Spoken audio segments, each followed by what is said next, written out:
Mike Trudell's checked in with the Cruise Show. Trudell, what's up, my G? What's happening, folks? How you guys doing? Hey, there he is, man. Look at that shirt. I love that. Can I kick it? Longtime hip-hop fan, longtime basketball fan as well. I saw on your gram, you got a picture of you. I think you're maybe a preteen or a teen. Bulls jersey. Your room was a shrine to Michael Jordan, right? So The Last Dance has to hit you a little differently. Oh, man, it really does. And not only because of how much I was hooked on Jordan growing up, I know like you guys too, but because of how much it makes me think about Kobe. And just as the next closest thing, and all of the times I was such a Jordan geek that anytime I could sneak in, like I would stretch a question just to see if I could get Jordan in there, and Kobe would kind of look at me like, all right, I know what you're doing here. And we, Jeff, you could probably attest to this. Like I knew that they were tight, but I didn't know they were that tight, right? Because Kobe didn't talk about it like that. Me neither. Right? Yeah. So that stuff was really fascinating. But just to touch on the Bulls thing. So I grew up in Minnesota in the 80s. I was born in 81. And the Timberwolves were not in existence, right, until the 89-90 season. So the only NBA that we could really watch was on WGN, which if you didn't have cable, it still came in like next to the NBC, ABC, whatever. And so I would watch Bulls games on WGN just as Jordan was making his rise. And then I would, I could only get one pair of shoes a year, like basketball shoes, and I would always get Jordans. And now I'm like, of course, probably like you guys too. Now I'm obsessive, and I feel like I have to buy every pair of Jordans, right? My wife's like, honey, are you sure you need another pair of ones? Like, even though she knows like 5s and 3s and 11s, like she's like, are you sure you need another pair? I don't understand, man. Yeah, so that's just how it was in the culture, and there was never like there's nothing to me that defines cool more than Michael Jordan. That's just how I grew up. Yeah, you're right about that. I think the first time I really heard about the Kobe thing too, and Michael was at the funeral, and like that was a big surprise, I think, to a lot of people. But then to have Kobe clarify it too was so interesting in the Jordan documentary. Like that I thought that was really cool. And yeah, they talked, they admired each other from afar. It almost seemed like, right, Mike? Well, I think they talked a ton. We just didn't know it.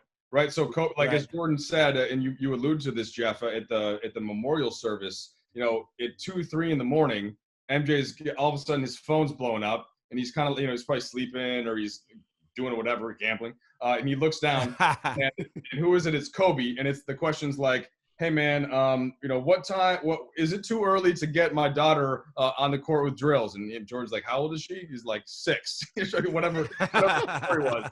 And Jordan's like, no man, like calm down. And it just became this loving thing. Like I've got an older brother, and I know everybody can relate to that kind of thing, right? Whether it's a younger brother or a cousin or a kid on the street, whatever it is, there's that younger hungry dude who's coming up, and it might be a little annoying, but you have so much respect for the hustle. And I think that Jordan respected not only the hustle, but Kobe was one of the few who absolutely was willing to give up everything else in his life for the pursuit of greatness. And that takes so much. It's a big sacrifice, right? It's a lot to give up.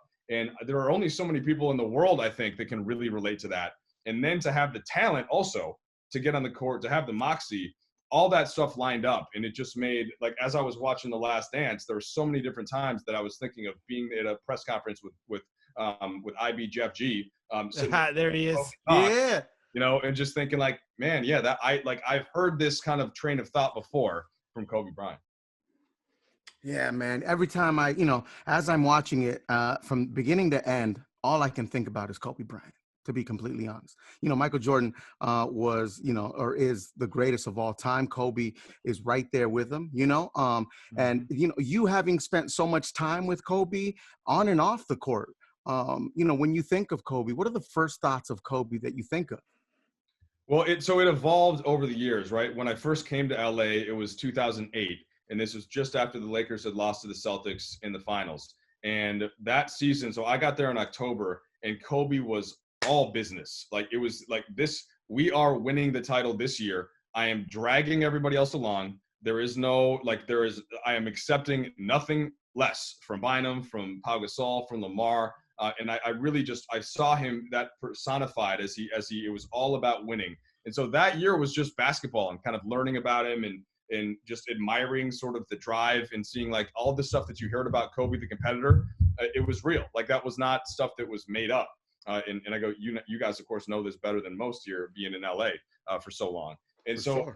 as the years went on, there were times to sort of integrate, whether it's a couple minutes after a press conference or while we're waiting to do an interview on the court or something.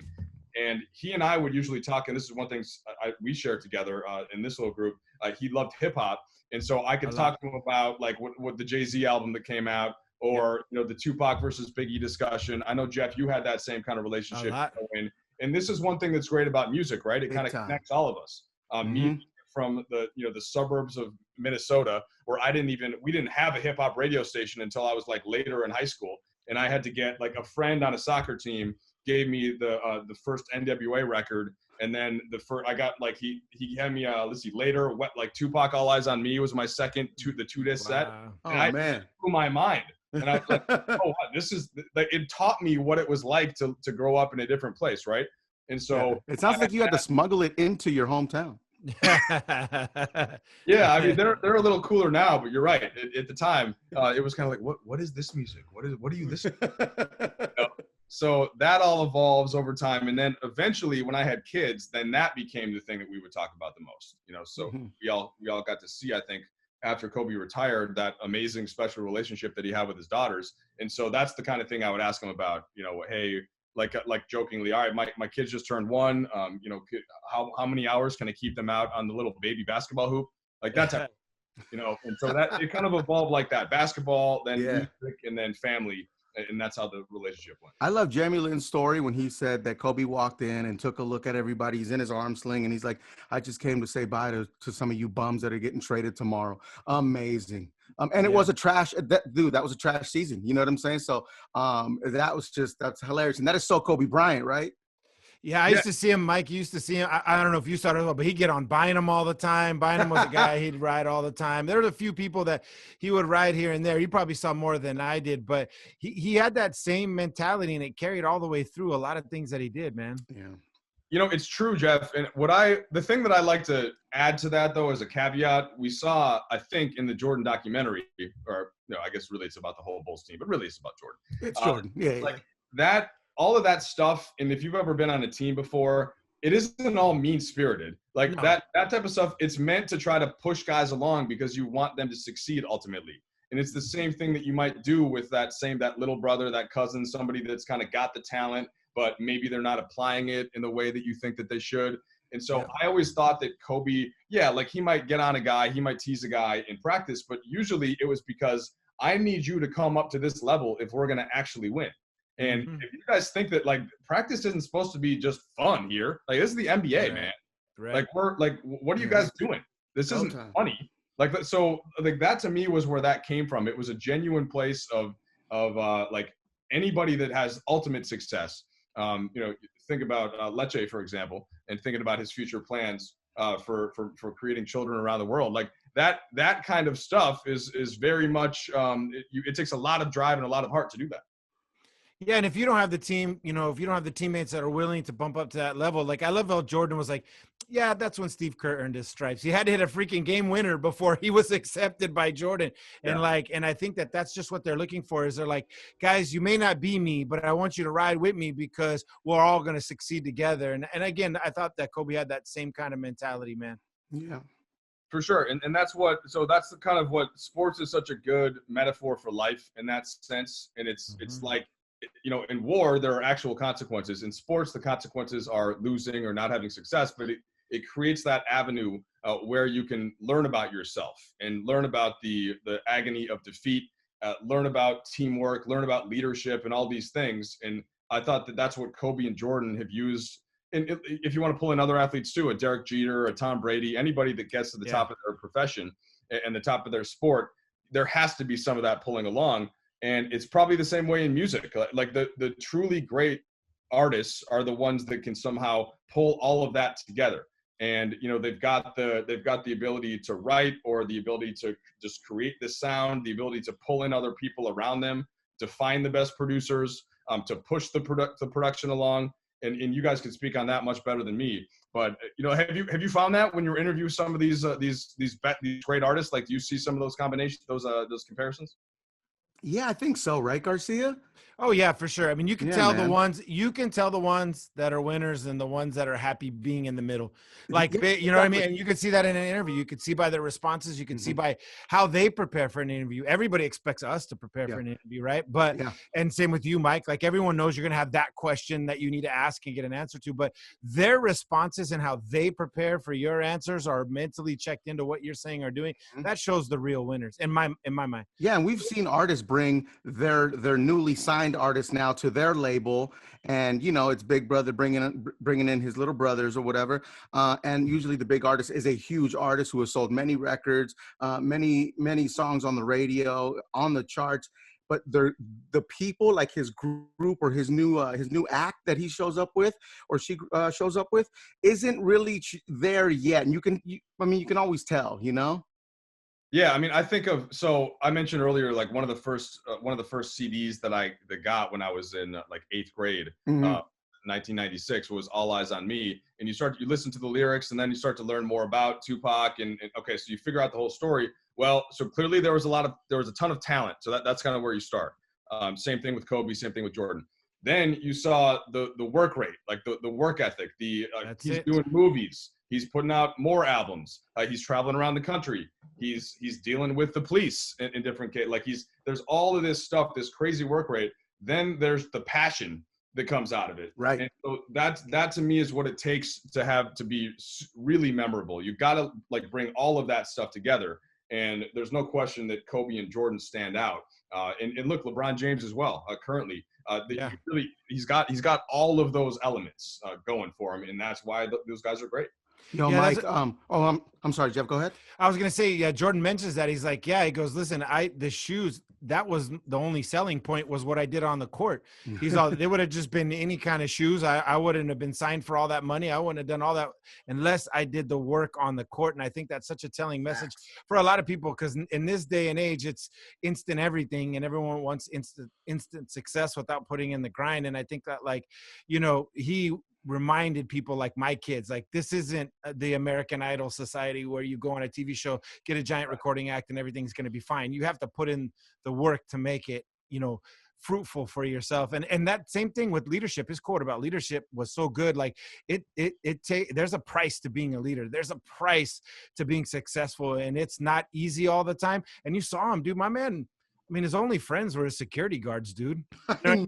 If I you, know. not Seriously. to sound bad, that's not No, that's what it negative, was, though. but he kept a very tight circle because he lived and breathed everything that he was doing. It was his mom, his dad, his kids, and his security guards. That was it, man. And again, not to keep equating everything to Kobe, you kind of saw that with him as well. I mean, he was very, they were about their business when it was time to come to the stadium and do their work. And I thought Yeah. that was just a great lesson for a lot of people watching Yeah. that maybe didn't see him play and go through it and watch like you did live. So true. Hey, Mike, were you shocked? Were you disappointed when you heard that it wasn't the flu? It was bad pizza.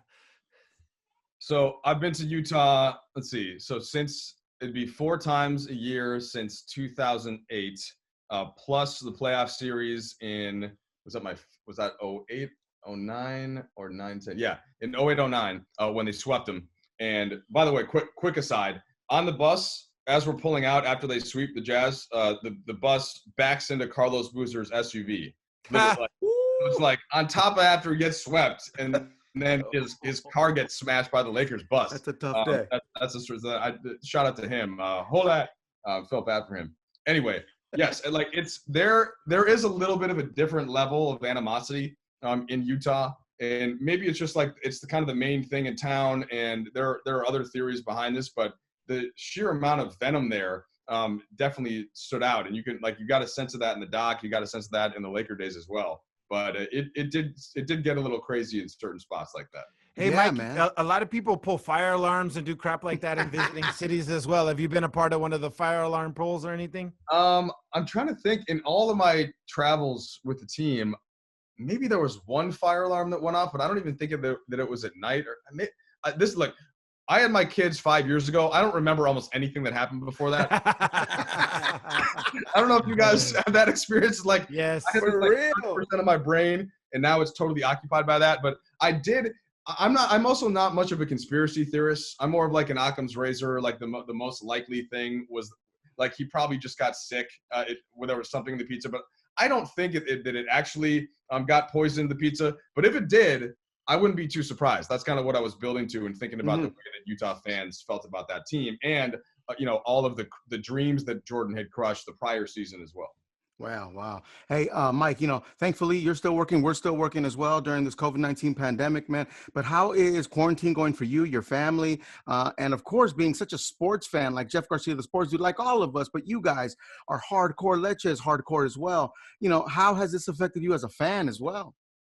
Yeah, I think like you guys, I desperately miss watching sports. I was so hyped on Saturday that the Bundesliga came back. I literally watched 3 straight Bundesliga games. I had with my kids. I mean, look, I didn't watch the entire 90 minutes. As you know, kids tend to go in different directions. But we got a lot of that in. And I've got, like, in my backyard right here, it's tiny. It's like a dugout size. But it's basically like 2 goals and 2 basketball hoops. And it's just me and my kids and my wife, who, look, it's a little harder for her to play these days. She's pregnant. But she's still. Congratulations. Thank you. I appreciate it. Yeah, man.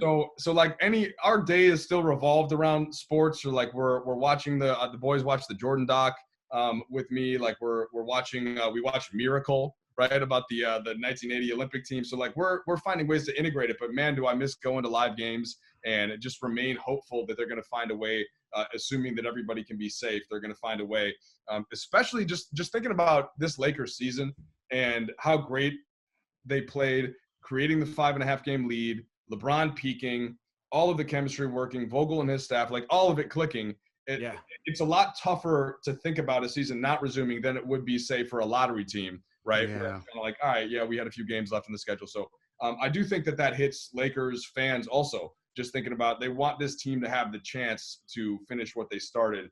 And, of course, that's all assuming that everything is safe, guys, and that's what we're thinking the most about. Yeah, man.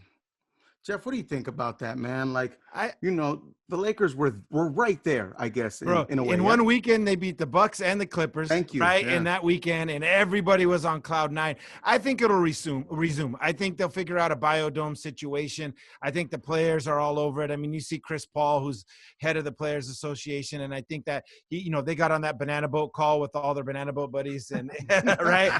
And so they talked it all out. So I think everything will work out. It's just a matter of getting the testing right and keeping everybody safe. Are there going to be some players that won't want to do it? Yeah, maybe, just like there is in baseball, just like Harper and Snell and all those people. But I think a majority of the people will be ready to go, because I do feel like it's unfinished business. I think the MLB is in a completely different situation. They haven't started yet. So if they don't get going at all, it is what it is. It's almost like a strike season or whatever. But with basketball, there's just so much unfinished business, because you look at the West, man. I mean, there's teams contending, that Lakers-Clippers, Western Conference Finals was a dream for everybody, right? And I mean, then you had the Bucks over there in the East, and can they figure out a way to get to the finals? There's just a lot of unfinished business, and I don't care if they start July 4th, August 4th. I don't care when they start. Finish it, dude, and then the next season could start at Christmas, and we'll be all happy. That'd be great.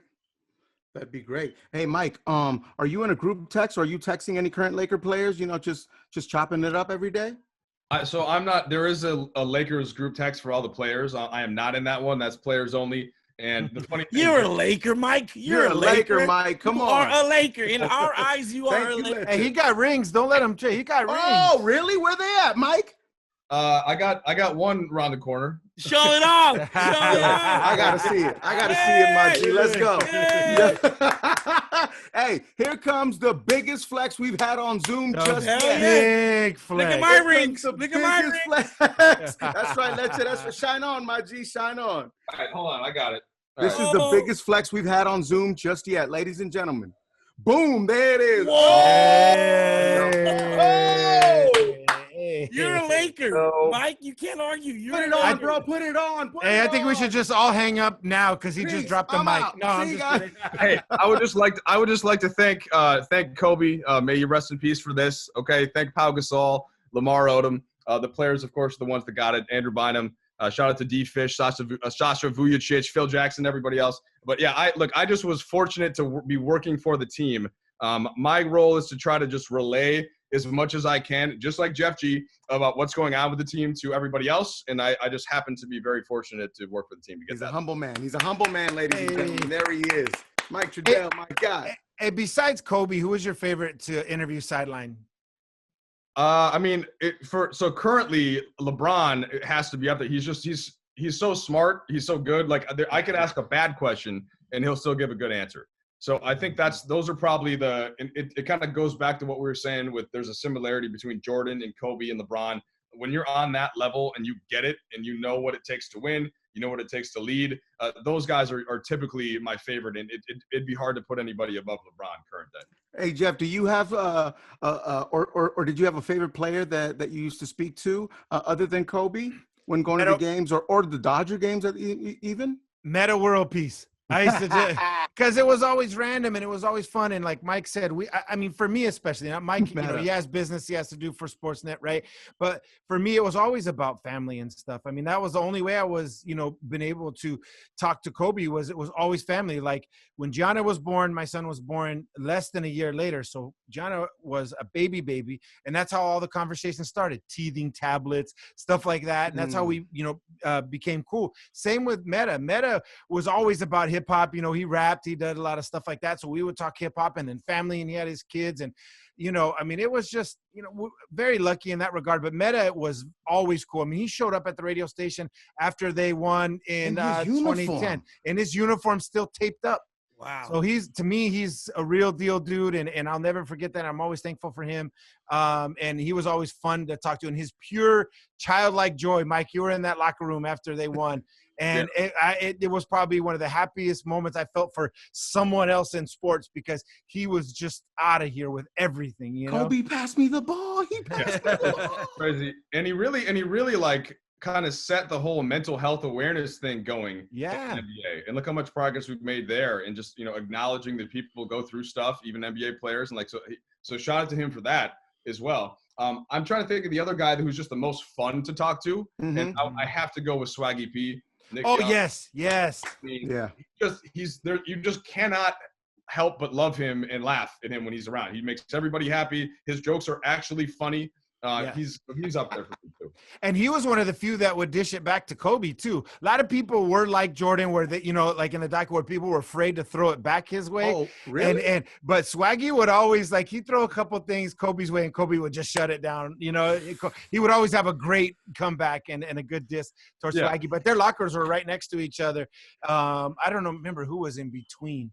But yeah, they were really close in proximity, so they would always talk shit back and forth. Well, I mean, Kobe would obviously always win talking, but Nick didn't care. He would just laugh, right? So like he would throw it out, he would get smacked down. That was kind of the you know, big brother, little brother type thing too, and a little bit like you see Jordan with Scott Burrell in the documentary. Where like everybody loves Scott Burrell, Jordan would just give him crap the whole time. But yes, so Swag L, that's the other one. You guys remember when Snoop went on that little rant so Swaggy P hits the game winner in Atlanta, and then Snoop hopped on Instagram and starts going like, "Oh, Swag L," and he had this whole bit.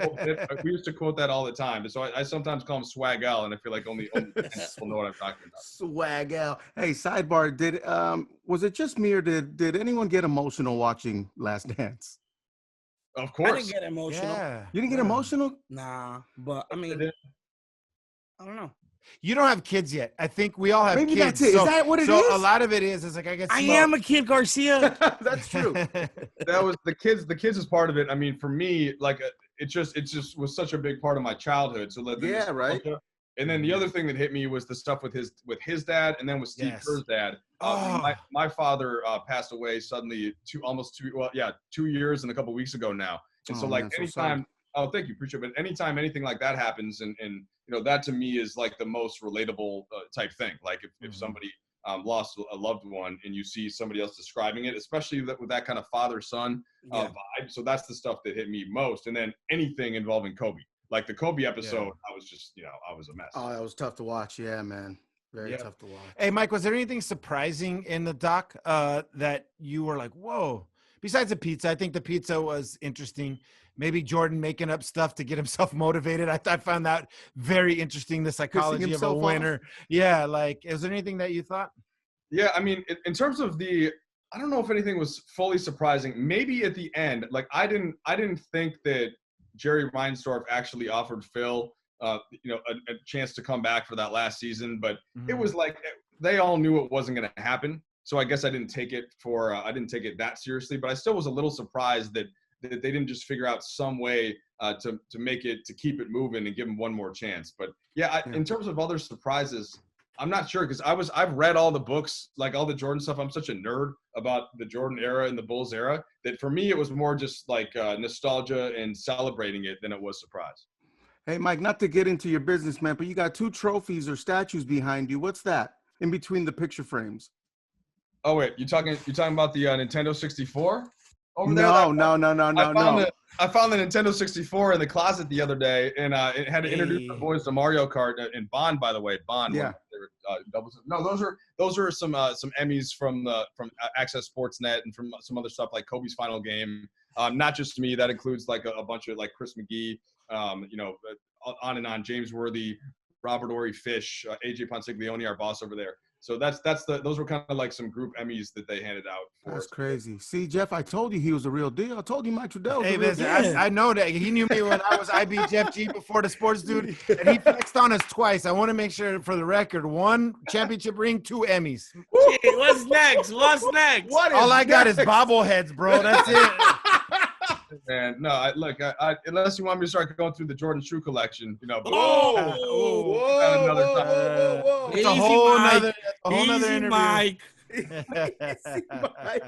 Mike, bro, Trudell, please, man. Oh, go ahead, Garcia. I was just gonna say thank you for joining us, man. Yeah, Honestly, man. this guy is just the real deal. Like I remember when Fife passed away, he knew what a big fan I was. He included me on his radio show, and we've always had a good rapport because of hip hop. So to your point earlier, Mike, I mean, hip hop kind of brings everything together. Love of sports, love of music, and he's always been so great. And I just want to say thank you for joining us today, man. It's been a minute since I've seen him in person, so it's good to just see him. Period. Yeah, Mike. Seriously, thank you very much for your time today and for being great to Jeff Garcia, the sports dude. Yeah, we appreciate that, man. Seriously.